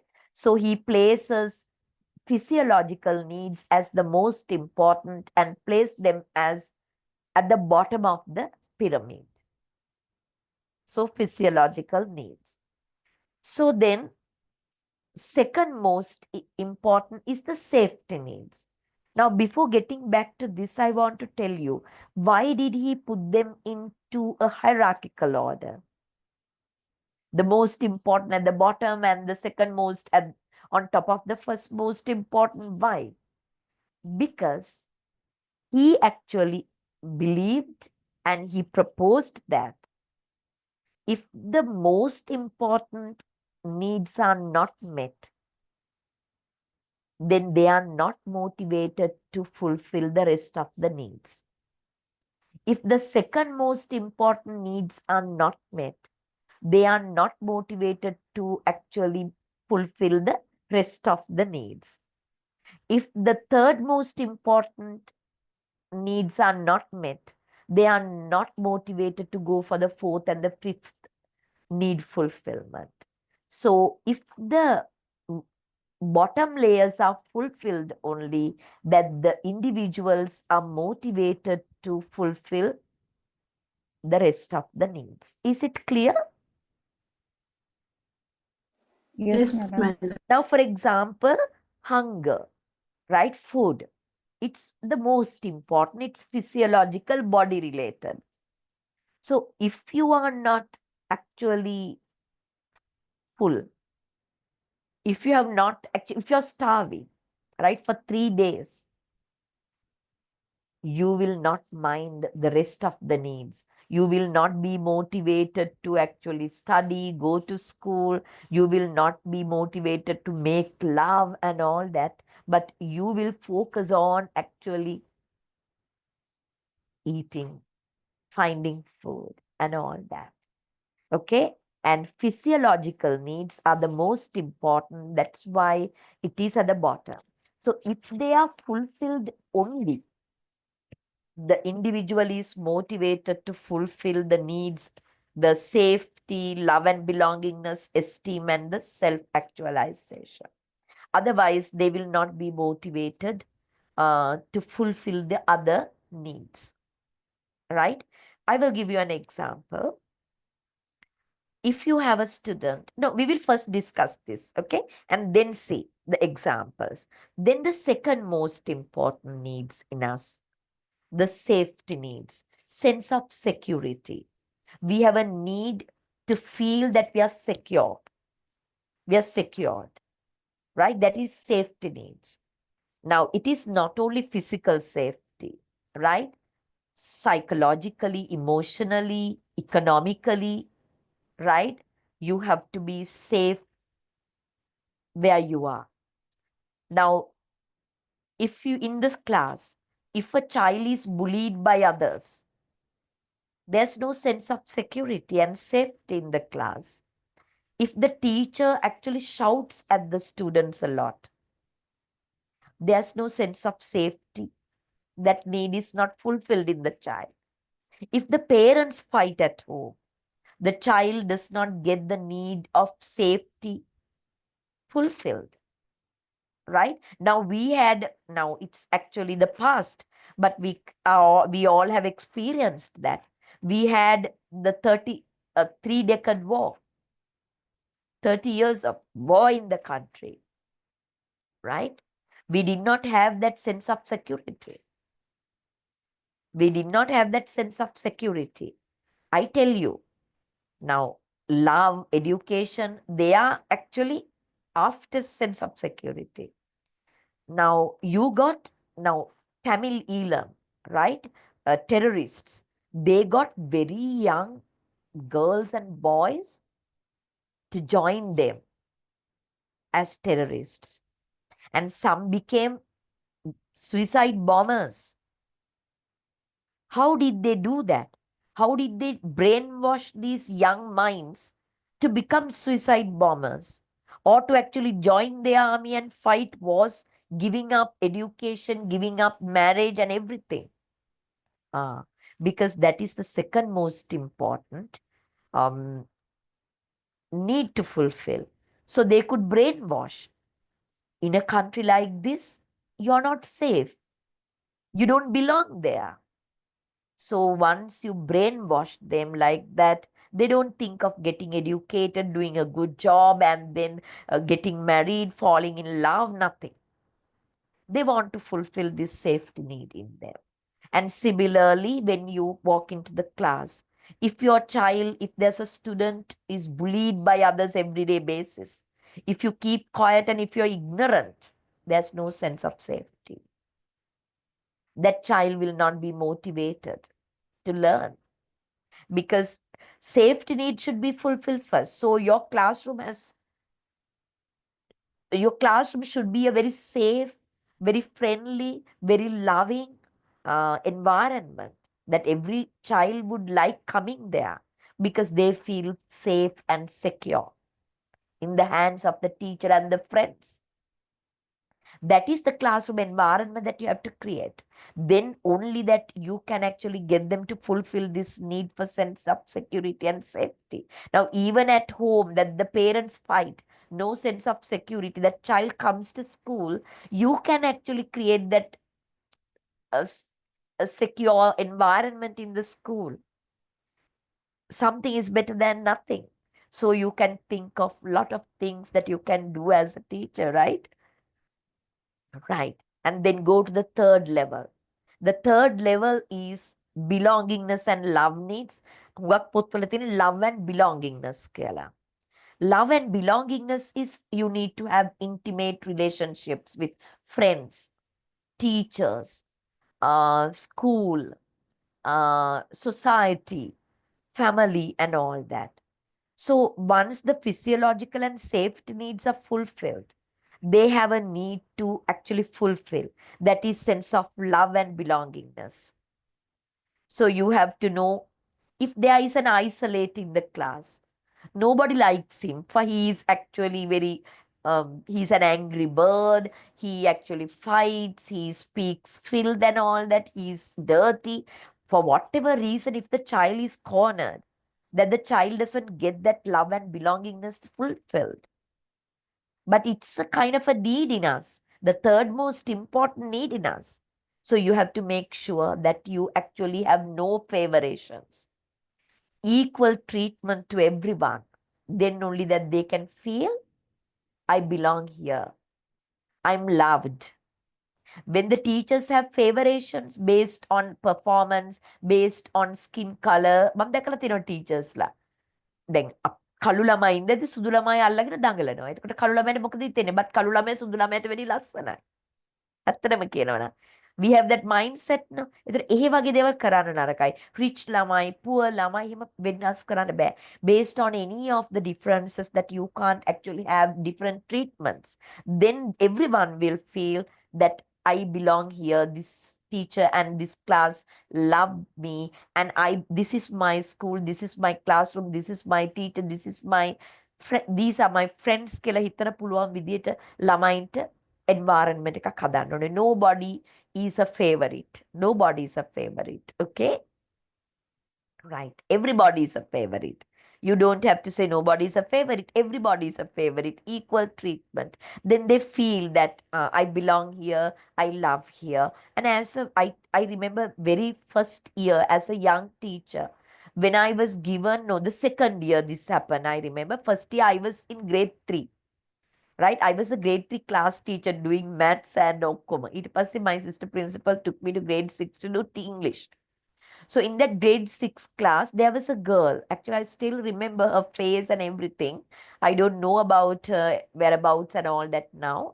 And she was cornered due to her own faults. She's actually very loud, fights, cries, right? Bothers others a lot. I remember, right? She was from a broken family. And everybody cornered her. But what I did was, I actually told her, those days I had to actually send a student to actually fetch chalk, color chalk and register from the principal's office. Normally it is done by the monitor. So I told the monitor, you can go with her. She's your kind of companion to do that, run that errand for me. So then she actually started liking it, and she came to school early, and she stops actually fighting. She reduced it, right? And then she was thinking of after assembly going there and all that. And the rest of the class also started treating her well. Why? Because teacher knows her name.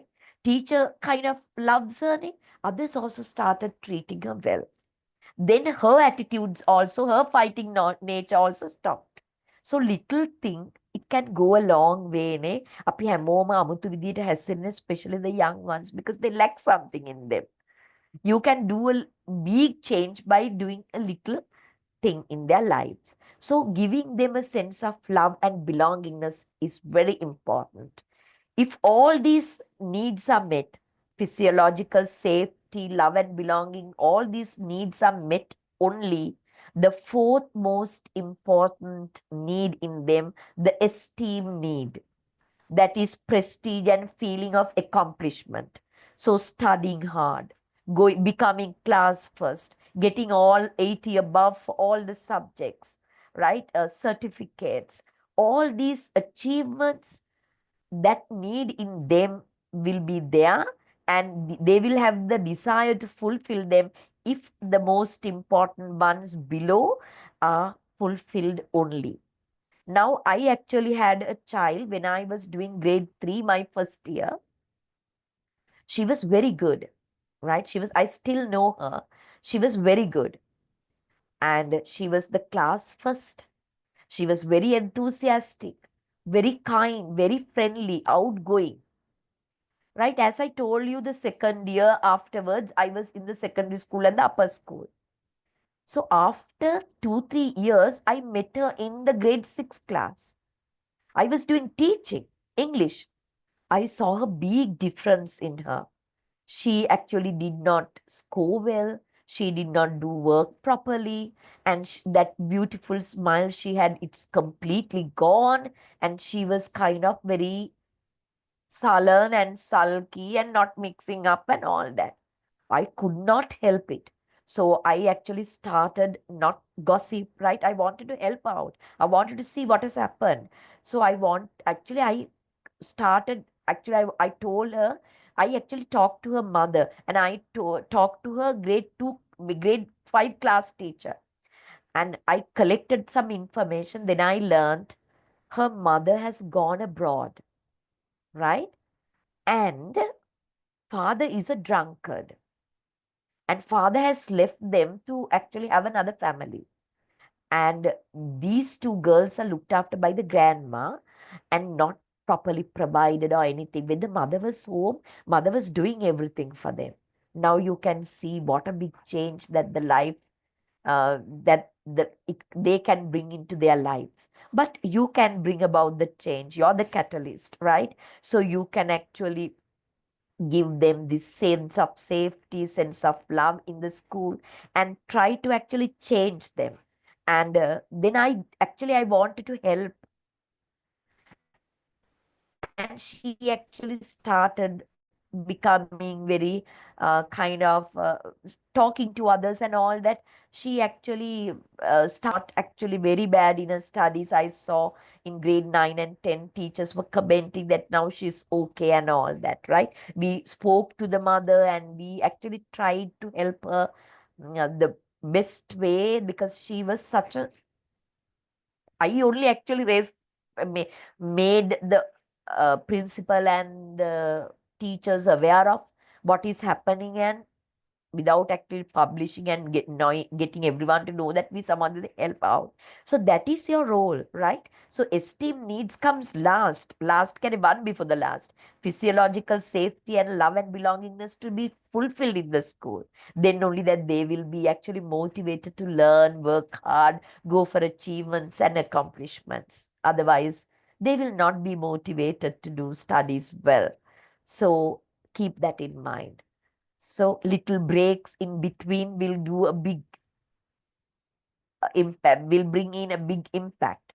Because when you give them some break, 5-minute break for them to have a snack, or to them have some water, or them to have relax. If you go to this Japanese culture and all that, every 1 hour, 5 minutes is actually allowed for a relaxation and all that. In the workplace itself, they have that the chair is kind of unfolded, and then they can actually lie down and rest for 5-10 minutes. Nobody finds faults with that and all that. In schools also, they have nap time and all that. Okay, so that is actually very important. Okay, and then giving them sense of security, safety. I belong here. This is my class. They all love me. If they are not fulfilled, you can't get them to do their best in their studies as well. So then the last one is the self-actualization. When I, on the first day, introduced humanism, I told they are born with the desire to become self-actualizers, that is achieving one's full potential, right, in all the aspects possible. That is actually a long run. So that will not happen in the school itself. But if these 4 needs are fulfilled, they can reach that goal of self-actualization, right? Because they are born with the desire to become fully functioning individuals, doing their best in all possible ways. But for them to go there, right, they need to get these 4 types of basic needs in the pyramid fulfilled. Otherwise, they can't become a self-actualizer one fine day. That is why I told you, according to research, everybody is born with the desire to become a self-actualizer according to humanism. But only 2% reach there. 2%. What happens to other 98%? Because the bottom layers, they are not fulfilled. Psychological needs, on top of it safety needs. If safety needs are fulfilled, love and belongingness needs. If love and belongingness fulfilled, esteem needs. then only that they become self-actualizers. Though humanists believe that everyone is born with the desire to become self-actualizers, in reality, only two become self-actualizers, 2%. Others actually stuck somewhere because these needs are not fulfilled. So how can you apply this into education? We have another 8 minutes. Here I have put them. Assumptions. Human beings are motivated by a hierarchy of needs. Needs are organized in a hierarchy of prepotency in which more basic needs must be more or less met, right, prior to higher needs. If the lower needs are not most important, lower needs in the hierarchy are not met, they are not motivated for the others. The order of needs is not rigid, but instead may be flexible based on external circumstances or individual differences. Now, these 5 layers, the most important like that, it's a criticism on Maslow as well. Now, you can see sometimes you might argue with me. I was waiting. Now, there can be somebody born into a poor family, and because of the poverty, that experience, that he badly wants to actually work very hard and live a good life, and he tries to do his best, but it happens only with few. With the majority it won't happen like that. Okay, but because of that, Maslow is criticized, but anyway, it is actually he has or she has met somebody who has actually giving love, encouragement, sense of security, confidence, and all that. That's because of that only that they actually achieve that level. Otherwise, if they don't meet them, if nothing happens in the bottom, they will end up without any interest in the fulfillment of achievement. Instead, they would be motivated to actually. Now, for example, you take like this. Now you are starving for 3 days, right? No water, no food. Now you see a kind of a place where the food is actually in a cabinet or whatever, and you have no money to buy. You will definitely go and ask. But if they don't give you, what will happen? You will actually steal. Why? More than the sense of security. They will hit you, they will actually um, uh, uh, send you, they will arrest you or whatever. But you will not bother it because you're going to out die of starvation, so you will still definitely, right? So that applies, but there can be different cases, but in between, maybe that they are encouraged, they are kind of given a kind of sense of security, like that, whatever something has happened. So because of that, there are rare cases like that as well. So here I have all these implications given.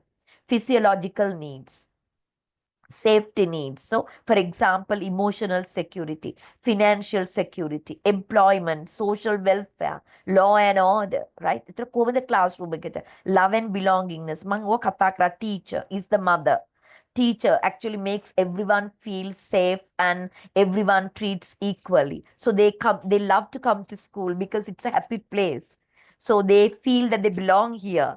So if you have actually I have seen that, right? You have favorations based on their performance, based on their social kind of class, based on their economic status, based on their looks, skin color. මම දැකලා තියෙනවා teachers. සමහර teachers very young. මොන්ටිසෝරිට ළමයි ආවම සුදු ළමෙක් වල්ලගෙන ළමයා වට කරගෙන ඉන්නවා. අනික ළමයා ඔක්කොම පැත්තකට දාලා. That happens. That is very bad, actually speaking. You have to know that your profession is a very responsible profession, right? Okay. And then esteem needs, that education, achievements, doing your best and all that. Okay. And then the self. We are born with that, but hardly that we all go there because the bottom layers are not properly fulfilled. Okay. So you can search more on, I gave you examples, but you can think now, you know the theory, you can think how the teacher can implement them, right? And build up a nice answer. And you can actually think a lot about this application of Maslow's theory. And there are other beautiful theories about motivation, not for exam paper purpose. Exam purpose එකට නම් අනිවාර්යයෙන්ම මම කරපුවා විතරයි. My lectures, my notes. අපි එකට කියන්නේ content validity of the paper කියලා, right? What I cover, I will actually get you to actually see it in the paper. It's proportionate also. Now, for example, I did a lot on lifespan development. So 2-3 days are taken, but I can't be putting only one question in the paper. Then there's no content validity, right? Motivation, it's only 45-minute discussion. So accordingly, only that I allocate marks for the motivation, only one question maybe. Like that, අපි එකට කියන content validity. It's common sense also as teachers.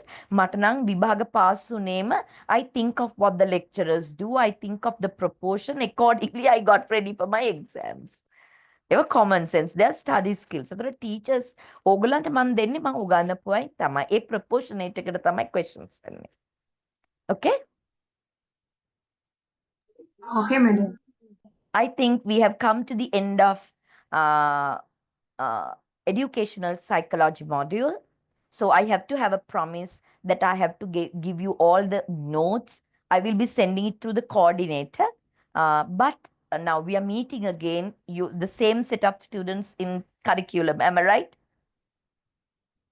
Yes, madam. Yeah. So if you don't receive it before Friday, not Friday, before Monday, you can actually talk to me then, but I make sure that you get them. Okay? Right. So educational psychology is not only for exam purpose.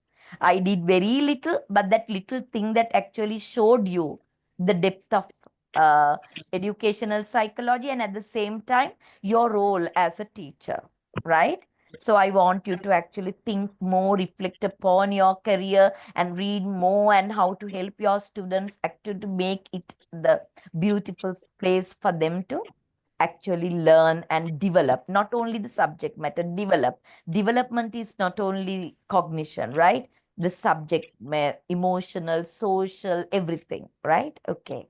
With that, thank you very much and good night. Madam, Yeah. Madam, can you may share the screen on the presentation question? Not presentation now. Yeah, the question is in the group, I guess. No. Now the presentation is now known. The ඔගොල්ලෝ හොඳට තේරුම් ගන්න. Initially, I thought it's going to be a presentation. I was not available on that particular day. Then the Madam, campus decided not to give the PowerPoint presentation, but to make it a written assignment. Now you have a written assignment. And I'm not supposed to give you the written assignment. It's through the coordinator of the campus. So I have given it to the campus. Madam, written itself, we just can give the word format, right? Word means? Type format. Yeah. The campus might have given you all the instructions. Am I right? Normally, the campus decides whether it's typed, what is the font.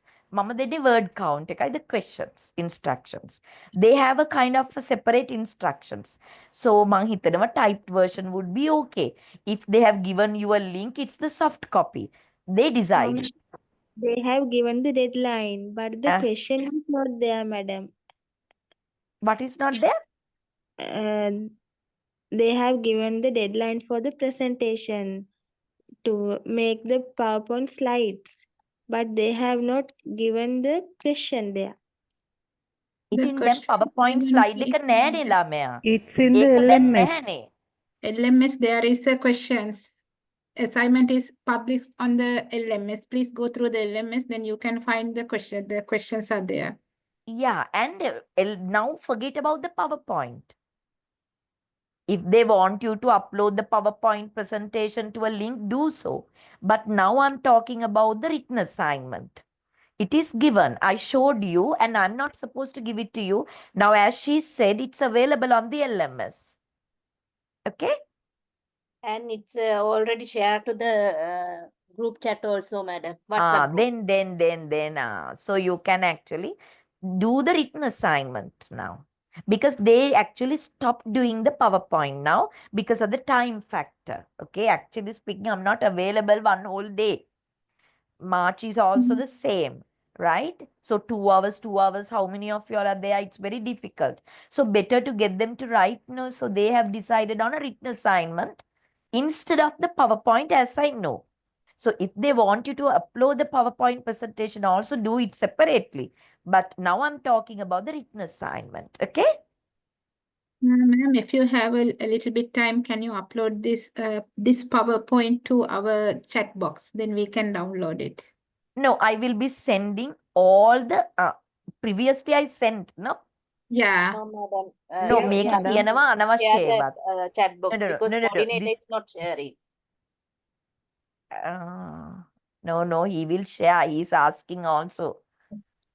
Unfortunately, we are not getting it, miss. That's why we are asking. If we get in from here, definitely we can work on it and we can go through. No, But with don't. Wait, And we wait, can wait, share to wait, the wait, group wait, also. wait.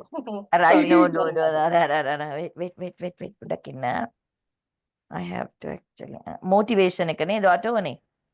Calling a yes, topic. ma'am, this PowerPoint which you done today, if you can upload to the chat box, it's a great help. Wait. Now something has gone wrong. All right, okay. Not only the motivation, madam. Topic 4 and 5. I know that learning, I did Yes, Vygotsky and Bandura. You want that as well. And Yes, then now madam. the problem with Vygotsky and Bandura slides is there's MI theory also, which I didn't do with you all. So let me, you have to give me 1 or 2 minutes, right? Sure, Okay, ma'am. madam. Because I have to actually delete the unnecessary parts. Okay, Sorry madam. to bother That you you, will be ma'am. studying that also, then you will put the blame on me. Okay, Okay, wait. ma'am. And multiple theory ganda bad. So I have to remove that, okay? Wait. Delete slide. Delete slide. Okay, delete slide.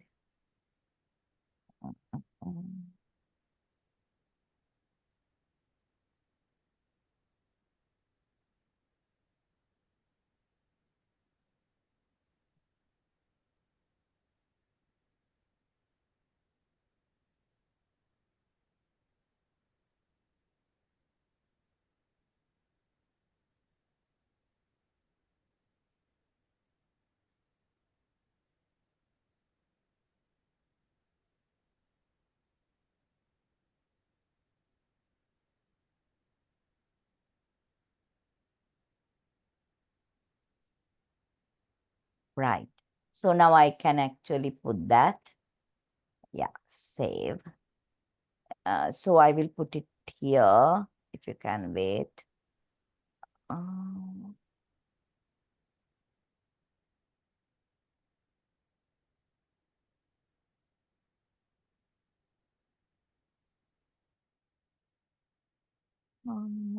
chat. Mm,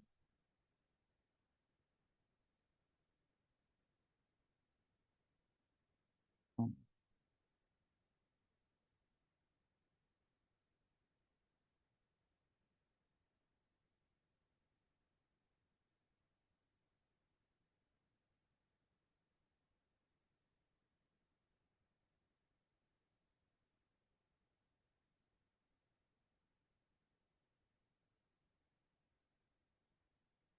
Mm.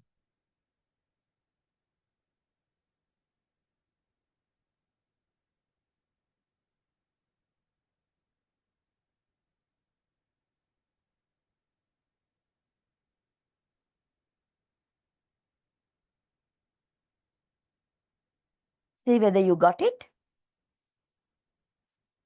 Yes, ma'am.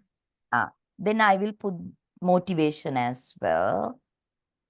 Mhm.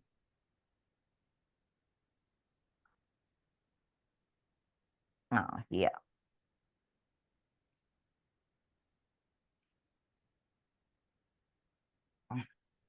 Anyway, I will be sending you all the lecture notes, session, unit 1 to unit 5. So you can see motivation also, na? Yes, ma'am. All right then. Okay. Thank you So very much, ma'am, for download the it. tutorial. Yeah, download it quickly because if I end the meeting, that you will not be able to download, no? Yes, ma'am. Yes, So madam. I will give you 5 minutes. Mhm.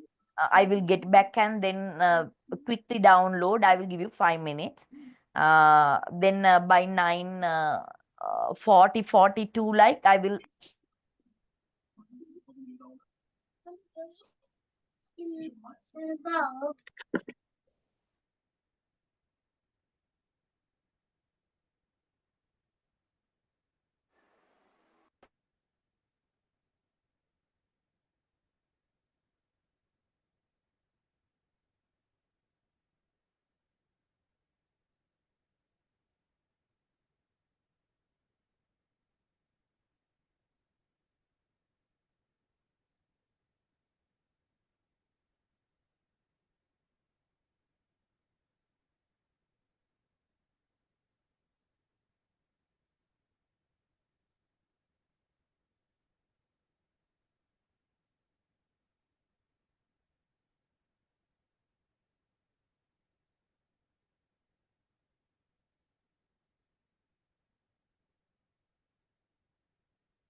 Are you done?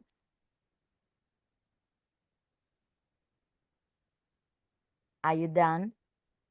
Yes, madam. Actually, share to the group chat also. Right. Okay. Thank you, dear. Good night, everyone of Good you. night, madam. Thank Bye-bye. you so much. Okay.